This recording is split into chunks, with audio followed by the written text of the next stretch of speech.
오늘 말씀은 다윗이 노년에 쓴 말씀입니다. 다윗이 이제 죽기 전에 자기 인생을 돌아보면서 여러 가지 교훈을 남긴 것이 오늘 말씀인데요.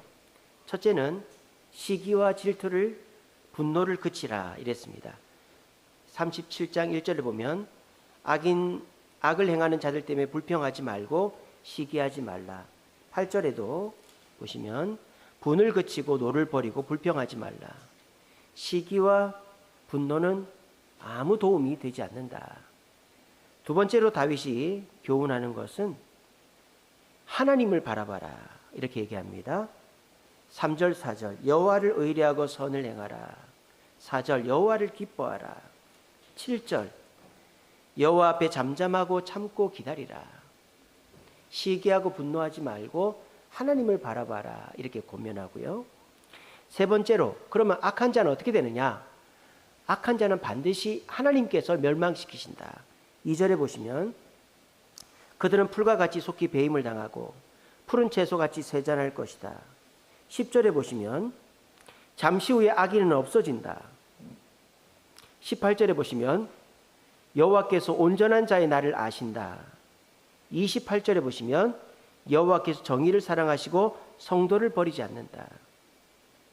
시기하고 불평하지 않고 하나님을 바라보면 악인은 반드시 멸망하고 정직하고 의로운 자는 하나님이 지키신다라고 말씀합니다. 그리고 마지막으로 나만 아는 것이 아니라 남을 섬겨야 된다. 21절서부터 쭉 나오죠. 21절에 보면 악인은 꾸고 갚지 아니하나 의인은 은혜를 베푸고 준다. 23, 24절 여호와께서 사람의 걸음을 정하시고 그의 길을 기뻐하시는 자니 그는 넘어지나 아주 엎드러지지 아니하면 여호와께서 그 손을 붙드신다. 26절 그는 종일토록 은혜를 베풀고 꾸어주니 그의 자손이 복을 받는도다. 남에게 사랑을 베푸는 자는 하나님이 지키신다. 그래서 시편 37편은 다윗의 일생 속에서 다윗이 받은 지혜를 기록한 것인데 정리하면 이렇습니다. 시기와 분노를 그치라. 하나님을 바라봐라. 왜냐? 하나님은 악인을 멸하시고 의인을 복을 주시기 때문이다. 그리고 남을 돌아보고 남을 섬기면 하나님이 복을 주신다 하는 것이 다윗이 자기 인생을 돌아보면서 남긴 지혜입니다. 근데 다윗이 이 얘기를 하는 과정 속에서 우리가 우리의 소원을 이루려면은 어떻게 해야 되는가를 얘기해 주고 있습니다. 그것이 4절이죠. 하나님이 네 마음의 소원을 이루어 준다 그랬어요.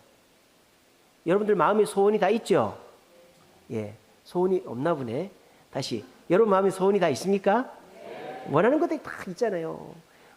저는 없습니다. 거짓말이죠, 그죠? 다 소원이 있습니다. 근데 그 소원을 어떻게 이룰 수 있느냐? 하나님을 기쁘시게 하면 이룰 수 있다라는 거예요. 오늘 뭐라고 그랬습니까? 여호와를 기뻐하라. 그리하면 내 마음의 소원을 이루시리라. 하나님을 기뻐하면 소원을 이루어준다는 거예요. 소원이 이루어지면 하나님을 기뻐하는 게 아니고 하나님을 기뻐하고 기쁘시게 하면 소원이 이루어지는 줄로 믿으시기를 바랍니다. 어떤 안수 집사님이 있었어요. 이분은 건축 설계사였습니다. 근데 이분이 건축 디자인 공모전에 참여를 하게 되었어요. 여기 이제 참여해서 이제 우승을 하면은 자기 경력이 올라가고 좋아지는 거예요. 그래서 이분이 성경을 읽다가 예레미야 33장 3절 너는 내게 부르짖으라 내가 응답하겠고 크고 비밀한 일을 내게 보이리라. 이 말씀을 은혜를 받은 거예요. 그래서 이 말씀을 자기 책상에 딱 붙여놓고 기도하는 겁니다. 하나님 말씀에 의지하면 약속대로 이루어진다고 하셨죠. 예레미야 33장 3절 내게 부르짖으면 크고 은밀한 일을 보여준다 그랬으니까 이대로 응답될 줄 믿습니다. 믿는다 그랬어요. 믿음이 있어요. 말씀을 믿었어요. 잘못된 거 아니죠. 그럼 이분은 그 공모전에서 수상을 했을까요? 안 했을까요? 못했어요. 근데 더 안타까운 건, 더 속이 타는 건 뭐냐? 자기보다 실력이 훨씬 못한 사람이 인맥으로 수상을 한 거예요. 그러니까 더 열받는 거죠. 아니, 나보다 실력도 부족하고 대학도 학벌도 떨어지고 인맥으로 수상하는 사람이 있는데 하나님은 도대체 뭐하고 계시는 거냐? 이러면서 이 사람이 열받은 거예요. 그래가지고 이제 이 사람이 어떤 마음을 갖게 되었느냐? 기도해도 소용이 없네. 하나님은 나를 안 도와주시네.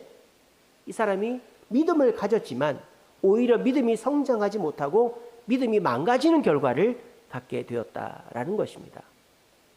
저도 이런 경험을 한 적이 있습니다. 저도 그 4년 동안 교사 임용 시험을 봤잖아요. 국어 선생님을 하려고 학원 강사를 하면서 계속 떨어지는 거예요. 세 번째 시험을 수원에 와서 봤습니다. 경기도 선생님을 하려고. 수원에 와서 시험을 보는데 시험을 보고 내려가면서 기차에서 기도를 했죠. 하나님, 이번에 합격할 것 같습니까? 안 할 것 같습니까? 한대요. 이번에 합격할 거 다으 이러는 거예요. 그래서 아멘, 믿습니다. 그리고 이번에 합격하겠네. 경기도에 어디에 발령받으면 좋을까? 집은 어디에 구할까? 김치국물 마시고 있는 거예요. 똑 떨어졌어요. 그래가지고 나는 믿음으로 기도했고 하나님이 합격한다고 그랬는데 이게 뭐냐? 그러면서 제가 교회도 안 가고 더 망가지게 된 거예요. 이게 뭐예요? 기도가 잘못된 것 아니고 하나님이 잘못된 건 아닌데 뭐가 잘못됐느냐? 저의 믿음이 잘못됐던 것이죠. 믿음이. 여러분, 믿음은요, 내가 원하는 것이 아니에요. 내가 원하는 것이 이루어질 줄 믿는 믿음은 세상의 믿음이죠. 그래서 수단과 방법을 안 가려서 내가 원하는 것을 이루는 사람이 세상에서 성공하는 사람들이죠. 그거를 교회에 갖고 와가지고 하나님이 내가 원하는 것을 이루어 주신다라는 것을 짜집게 해가지고 성경에서 말씀을 끄집어 와서 짜집게 해서 하나님 제가 원하는 데 이루어 주세요라고 기도하면 오히려 응답이 되지 않고 소원을 이루지 못하고 신앙이 믿음이 더 망가지게 돼 있다라는 거예요. 여러분 이 시간 기억하십시오. 믿음은 하나님이 기뻐하시는 것을 믿는 것이 믿음이라는 것을 이 시간에 믿으시길 바랍니다. 아무도 그렇게 생각 안 하시나 보네. 다시 한번 아멘을 크게 해야 돼요. 믿음은 내가 기뻐하는 것이 이루어지는 게 아니라 하나님이 기뻐하는 것이 이루어지는 것을 믿는 것이 믿음임을 믿으시기를 바랍니다. 그렇게 해야 여러분의 소원이 이루어지는 거예요. 이 시간에 내 믿음을 점검해 보시기 바랍니다. 기독교에서 제일 중요한 게 믿음이죠. 세상 사람들은 교회를 와도 설교만 하면 잠이 오고 기도하자고 하면은 눈만 껌뻑껌뻑하고 있고 교회에서 뭐 헌금한다 이러면 아깝기만 하고 이렇습니다. 왜냐? 믿음이 없으니까. 믿음은 뭐 내가 돈 주고 살 수 있는 것도 아니고 내가 뭐 노력한다고 얻을 수 있는 것도 아니라 하나님이 택한 백성들에게 하나님의 때가 되어 하나님이 주셔야만 믿음을 갖기 때문에 믿음을 쉽게 얻을 수 있는 것도 아니고 믿음을 내 마음대로 얻을 수 있는 것도 아니란 말입니다. 그런데 우리가 교회에 와서 내 생각이 이루어지기를 원하는 그런 믿음을 가지고 신앙생활을 하면은 하나님이 그 사람이 초신자 때는 한두 번씩 들어질지 몰라도 그 사람이 신앙생활 5년, 10년 하면은 원하는 대로 무조건 다 해주는 게 아니란 말이에요. 그러면 나는 성경 말씀을 믿고 기도했는데 왜 응답이 안 되지? 소원이 이루어지지 않지? 하나님이 없나? 뭐가 잘못됐나? 이러면서 믿음이 성장하지를 못하는 거예요. 오늘 이 자리에도 교회를 나온 지 5년, 10년이 됐고 하나님을 믿고 하나님이 살아계신 줄 믿고 성경도 믿고 천국과 지옥이 있는 것도 믿지만은 내 소원이 응답되는 믿음만 갖고 기도해 왔다면 여러분의 신앙이 성장하지를 못하고 있는 거예요. 그래서 오늘 이 시간에는 우리의 믿음이 어떠해야 되는가, 어떠한 믿음을 가질 때 우리의 믿음도 성장할 뿐만 아니라 내가 원하는 소원도 이루어지는가에 대해서 가르쳐 드리는 거예요. 이 사실을 잘 들으시고 자신의 믿음과 비교해 보심으로 하나님을 기뻐하는 것, 하나님이 기뻐하시는 것을 믿는 그것이 진정한 믿음임을 깨닫고 하나님을 기쁘시게 하여 내 소원도 이룸을 받을 수 있는 우리 온 주세움교회 성도들 되기를 간절히 바랍니다. 오늘 시편 37편에서 하나님을 기쁘시게 하는 것, 하나님이 기뻐하는 믿음이 뭔가 세 가지로 얘기합니다. 첫째는 뭐냐? 5절입니다. 5절에 뭐라고 되어 있냐면 내 길을 여호와께 맡기라. 그를 의지하면 그가 이루시고 라고 되어 있습니다. 여기서 맡기다라는 단어는 히브리어로 갈랄이라는 단어인데요, 굴려버리다라는 뜻이에요. 그러니까 맡기는 것이 서로가 공유하는 것이 아니고 아예 증여, 이전, 아예 소유 자체를 등기를 바꿔버리는 것이 갈랄, 굴려버리다, 맡기다라는 거예요. 그러니까 여러분들이 하나님을 기쁘시게 하려면 하나님 이거 언제 됩니까? 하나님 이거 이때는 돼야 되는데요. 왜 응답이 없습니까? 자꾸 간섭하고 이래라 저래라 하면 하나님이 기뻐하지 않는단 말이에요. 여러분들의 마음에 소원이 있습니다. 하나님 우리 아이들 잘 되게 해주세요. 하나님 우리 남편 사업 직장 잘 되게 해주세요. 하나님 제 암병 낫게 해주세요. 이게 소원이잖아요. 이 소원을 하나님께 기도한단 말입니다. 근데 하나님 제 뜻대로 마시고 주님 뜻대로 하시옵소서 해놓고는 갈랄, 하나님께 맡겨버리는 거예요. 그렇게 해놓고 하나님 언제 됩니까? 하나님 안 해주시면 교회 안 나올 겁니다. 이런 식으로 자꾸 이랬다 저랬다 하고 간섭하면 하나님이 기뻐하지 않는다니까요. 그러면 우리의 소원이 응답이 안 되거나 늦어질 수가 있는 것입니다. 그러므로 여러분들이 하나님을 기쁘시게 하여 바른 믿음을 가지고 응답을 받고 싶으시면은 소원을 이루어달라고 말하기 전에 그냥 문제를 다 아래놓고 하나님의 방법대로 해결되도록 맡겨놓을 때, 갈랄, 굴려버릴 때 여러분들이 하나님을 기쁘시게 했기 때문에 하나님이 더 빨리 온전하게 소원을, 더 좋은 소원을 응답해 주시는 줄로 믿으시길 바랍니다. 그리고 하나님을 기쁘시게 하는 믿음이란 무엇인가? 7절에 나오죠. 7절에 뭐라고 그랬습니까? 여호와 앞에 잠잠하고 참고 기다리라 그랬습니다. 여기서 잠잠하다라는 단어는 히브리어로 다맘인데요, 그냥 말을 안 하는 것이 아니에요. 물론 잠잠하게 말을 안 하는 것이지만 거꾸로 하나님의 음성을 들어라 이런 뜻이에요. 여러분 영어로 hear와 listen의 차이를 아시죠? hear는 뭐예요? 들리는 대로 듣는 게 hear예요. listen은 뭡니까? listen and repeat, 주위에서 듣고 말하시오 이거 아닙니까? listen은 내가 집중해서 듣는 거를 listen이에요. 그러니까 여기에서 잠잠하다라는 단어는 listen을 말하는 거예요. hear가 아니고 하나님이 뭐라고 얘기하는지를 귀 기울여 듣는 것이죠. 우리는 보통 하나님 앞에 기도하고 내 소원을 응답받기 위해서 믿음을 가질 때 어떤 믿음을 가집니까?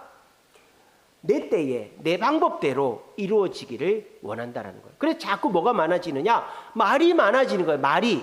하나님 왜 안 됩니까? 빨리 안 해줍니까? 이렇게 안 해주면 어떡합니까? 자꾸 말이 많아지는 거예요. 여러분 진정한 믿음, 하나님이 기뻐하는 믿음은 말을 안 하는 거예요.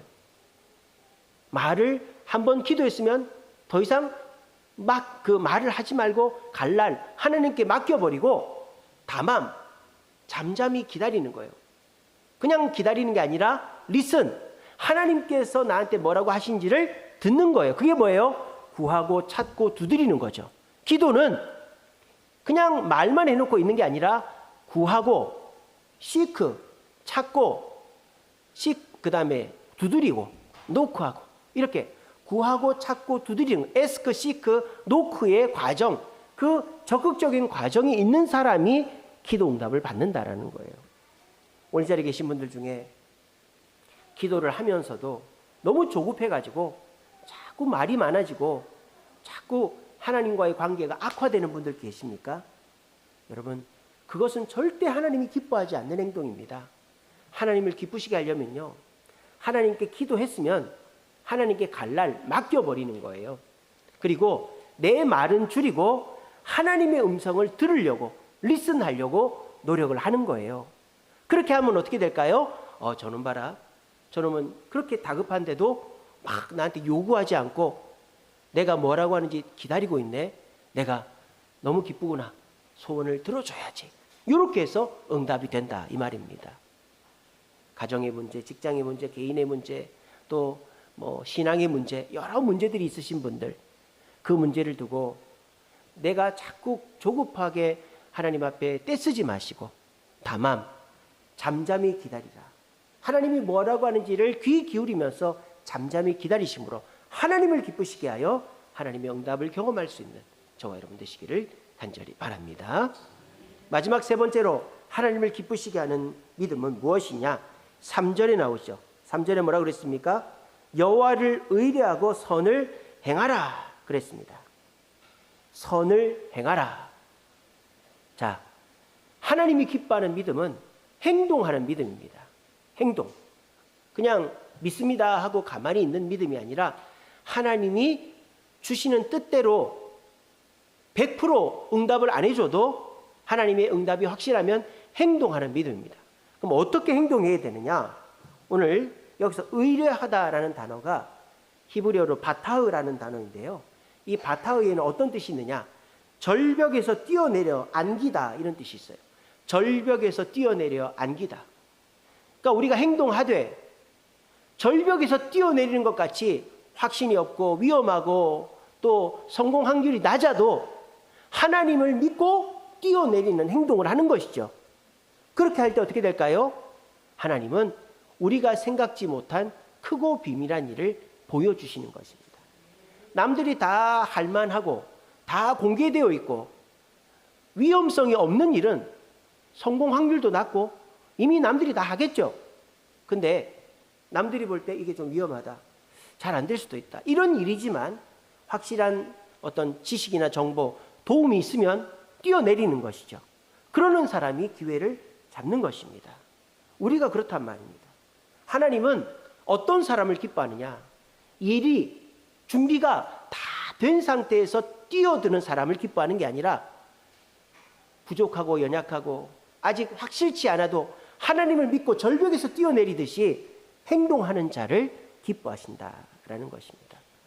오늘 우리는 우리의 믿음을 점검해 보아야 합니다. 내가 원하는 것을 믿는 믿음이 진짜 믿음이 아니에요. 그런 믿음 갖고 신앙생활 하면 어떻게 될까요? 어떨 때는 응답이 되지만 응답이 안 될 때가 더 많기 때문에 신앙이 절대 성장하지 못하고 또 교회 오는 게 재미가 없습니다. 그럼 우리가 성장하는 믿음, 또 우리에게 기쁨을 주는 믿음은 어떤 믿음이냐? 하나님을 기뻐하는 믿음, 하나님을 기쁘시게 하는 믿음이다. 왜? 그렇게 해야 하나님이 나에게 소망을 이루어 주시기 때문에. 그러면 구체적으로 하나님을 기쁘시게 하는, 하나님을 기뻐하는 믿음이란 무엇인가? 첫째는 하나님께 기도했으면 맡겨버려야지 이래라 저래라 자꾸 얘기하는 것은 하나님 기뻐하지 않는다. 맡겨버리는, 의탁하는 믿음이 하나님 기뻐하는 믿음이다. 두 번째, 하나님께 맡겨버렸으면 잠잠하는 것이 하나님 기뻐하는 믿음이다. 그냥 말 안 하는 게 아니라 하나님이 뭐라고 말씀하신지를 귀 기울여 듣는 그 태도가 하나님을 기쁘게 한다. 세 번째, 하나님이 세미한 음성으로 들려주시는, 확신이 없어 보여도 하나님의 음성이 분명하면 절벽에서 뛰어내리듯이 거침없이 행동할 때 하나님은 기뻐하신다. 의탁하는 믿음, 잠잠하고 인내하는 믿음, 실천하는 믿음이 있을 때 하나님을 기쁘시게 하여 하나님은 여러분의 소원을 이루어 주신다라는 것입니다.